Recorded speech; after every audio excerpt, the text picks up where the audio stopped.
waxaad ogaataa Premier League ayaan rabaa in aan saadaaliyo kulmadii hadda usbuucan dhacayo kulmada maanta ilaa kulmada berri ayaan rabaa benjelmi in aan ku siiyo aniga aan saadaaliyo adni waxaan ku leeyahay saadaashaada dhinacaada community waa inaad ku soo saadaysaa aniga ra'yigay kali ayaan ku saadaali doonaa adni ra'yigaada community waa inaad u dhataa ha ii caroona hadda taageerta Arsenal hadda taageerto Man City hadda taageerto Chelsea ha ii caroona hadda taageerto Man City waxaad ogaataa North Forest iyo adiga iyo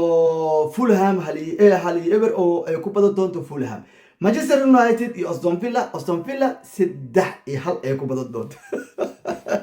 waxaad ogaataa kulanka xigo Leeds iyo adiga Crystal Palace adiga Leeds ay ku badan doonto 2-1 ay ku badan doonto ya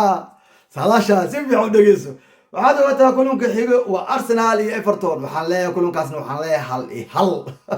1-1 City waa ku farxi waxaad ogaataa kulanka xigo waa Liverpool iyo Tottenham ya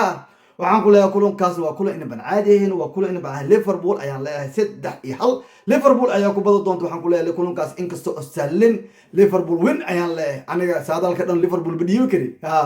waxaad ogaataa kulanka si xigo waa adiga kooxdii adiga ahelba oo Shinida iyo Wolves waxaad ogaataa kulankaas 2-2 ayaan leeyahay ya inkastoo kooxdaas Serie A u socoto kulankaas waxaan leeyahay 2-2 kulanka xigo City iyo adiga West Ham xaalka uu ku xun yahay kaalin 18aad ku jirto waxaan ku leeyahay City aan arki Etihad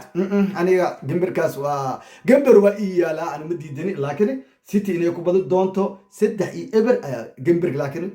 waa diyaar okay waxaad ogaataa kooxdii Brighton iyo Brighton inay ku badan doonto 1-1 waxaad ogaataa Bournemouth iyo Burnley inay Bournemouth ay ku badan doonto 3-1 kooxdii Chelsea ya Chelsea waxaan ku leeyahay 2-1 la jiro bye bye asxaabta